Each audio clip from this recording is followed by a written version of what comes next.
Praise lord. ప్రతిరోజు పరిశుద్ధాత్మతో కలిసి నడవండి అనే కార్యక్రమం ద్వారా మీ అందరికీ కూడా ప్రభువైన యేసుక్రీస్తు నామం పేరిట మా ప్రేమపూర్వకమైన వందనములు శుభములు తెలియపరుస్తున్నాను.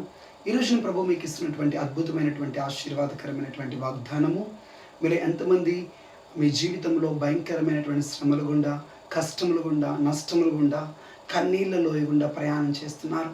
మిక్కుటమైనటువంటి బాధలు, ఏంటి నాకే ఇన్ని కష్టాలు, నాకే ఎందుకు ఈ విధంగా సంభవిస్తుంది, నాకే ఎందుకు ఈ వ్యాధి, నాకే ఎందుకు ఈ యొక్క కన్నీటి వేదన అన్నటువంటి పరిస్థితులు గుండా మీరు వెళ్తున్నట్లయితే ప్రభు మీతో ఈరోజు మాట్లాడుతూ మిమ్మల్ని దర్శిస్తున్నాడు. యెషయా గ్రంథము 17వ అధ్యాయం 11వ వచనం, గొప్ప గాయములను మిక్కుటమైన బాధయు కలుగు దినమున పంట కుప్పలుగా కూర్చబడును. ఆమేన్. ఎప్పుడైతే నీ జీవితంలో భయంకరమైనటువంటి గాయములు, భయంకరమైనటువంటి శ్రమలు, కష్టములు, నష్టములు, హృదయానికి మనుషుల మాటల ద్వారా భయంకరమైన గాయములు తగిలినప్పుడేనంట నీ జీవితంలో గొప్ప పంటను నువ్వు చూడబోతున్నావు, గొప్ప ఆశీర్వాదం నువ్వు చూడబోతున్నావు, గొప్ప అధికమైనటువంటి కృపను నువ్వు చూడబోతున్నావు.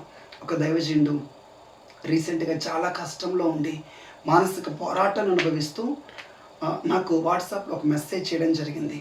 బ్రదర్, మా ఫ్యామిలీ చాలా భయంకరమైనటువంటి స్ట్రగుల్స్ గుండా వెళ్తుంది. అతను చాలా మంచి దైవజనుడు, చాలా గొప్ప దైవజనుడు, చాలా సంఘాలు ఆయన చేతి కింద ఉన్నాయి, చాలా అద్భుతమైన పరిచయం చేస్తున్నటువంటి చాలా పెద్ద దైవజనుడు ఆయన నాకు ఆ మెసేజ్ చేసిన వెంటనే హోలీ స్పిరిట్ గారు చెప్తున్నారు, పరిశుద్ధాత్మ దేవుడు చెప్తున్నాడు, నువ్వు ఏం మెసేజ్ చేయకు, ఒకటే సింగిల్ మెసేజ్ ఏంటంటే నీ మీద నా కృప అధికమవుతుంది.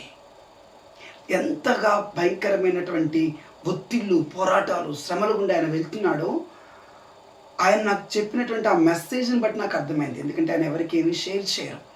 అలాంటి నలిగిపోతూ పోరాటం గుండా వెళ్తున్న టైంలో పరిశుద్ధాత్మలు అతని జీవితంలో ఏం చేస్తున్నాడో తెలుసా? తన పైన గ్రేస్ని ఇంక్రీజ్ చేస్తున్నాడంట, కృపను అధికం చేస్తున్నాడు. నీ జీవితంలో కూడా భయంకరమైన ఒత్తిడి, గాయములు, పోరాటములు కూడా నువ్వు వెళ్తున్నప్పుడు, నువ్వు నలగగొట్టబడుతున్నప్పుడు, నీ విరగ్గొట్టబడుతున్నప్పుడు నీ జీవితంలోనికి గొప్ప పంట రాబోతున్నది, ఆశీర్వాదం నీ జీవితంలోకి రాబోతున్నది. నీ పైన ఉన్న కృప అంచెలంచెలుగా ఎదగబోతున్నది. నువ్వు వృద్ధిలోనికి రాబోతున్నావు. ఈ రోజు ఉన్న సమస్య రేపు ఉండదు, అది కనుమరుగు కాబోతున్నది. ఈ రోజు నువ్వు అనుభవిస్తున్నటువంటి గాయముల బాధ, నొప్పి, వేదన, ఆ కన్నీరు, ఆ రోదన ఈ రోజు ఉండదు, అది కనుమరుగు కాబోతున్నది. నీకు విజయం రాబోతున్నది. కళ్ళు మూసుకొని ప్రార్థన చేద్దామా? నేను నీ కొరకు ప్రార్థించబోతున్నాను. యేసుక్రీస్తు ప్రభా, ఎంతమంది బిడ్డలైతే ప్రభా వారి జీవితంలో గొప్ప గాయములతో ఉన్నారో, శత్రువులు చేసిన గాయములు, రక్త సంబంధాలు చేసిన గాయములు, మాటల ద్వారా మానని గాయములు వారి హృదయంలో ప్రభా వేదనను పుట్టిస్తుండగా, అయ్యా అనేకమైన బాధలు, శ్రమలు, కష్టములు, నష్టములు గుండా వారు వెళ్తుండగా, నిందలు, అవమానాలు గుండా వారు వెళ్తుండగా వారి జీవితంలో గొప్ప పంటనిస్తాని వాగ్దానం చేశాం, గొప్ప కృపనిస్తాని వాగ్దానం చేశాం.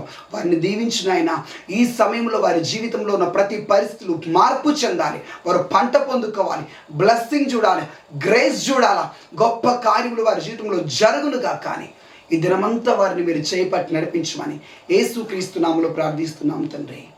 Amen. God bless you. Praise the Lord. ఈ రోజున ప్రభు మీతో మాట్లాడినట్లయితే ఈ యొక్క వీడియోను అనేక మందికి వాగ్దానాన్ని షేర్ చేయండి. వారి దీవెనకు మీరు కారకులు అవుతారు. God bless you. Thank you.